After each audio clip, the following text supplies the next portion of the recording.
यानंतरची एक मोठी बातमी आहे पनवेलमधून। पनवेल महानगरपालिकेमध्ये मनसेनं राडा घातला। आयोजित प्रारूप रचनेसंदर्भात या सुनावणीमध्ये मनसेनं गोंधळ घातला। वासुदेव बळवंत फडके नाट्यगृहात आयोजित सुनावणीमध्ये मनसेनं राडा घातलेला आहे।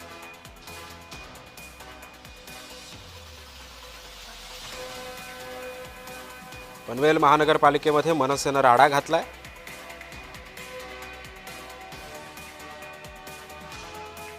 तोंड दाखवलं आणि निघून गेलेत।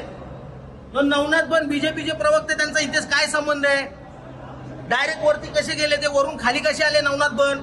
बीजेपीच्या प्रवक्त्याचा, महाराष्ट्र प्रवक्त्याचा इथे काय संबंध आहे? पनवेलचा नागरिक आहे तो, कोणाबरोबर वरती गेला होता?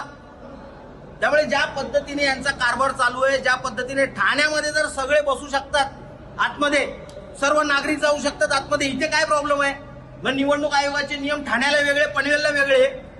हे जे चालू आहे हे संपूर्णपणे सत्ताधाऱ्यांना कसा फायदा होईल त्यानुसार प्रारूपाची रचना केली आहे, प्रभागांची रचना केलेली आहे।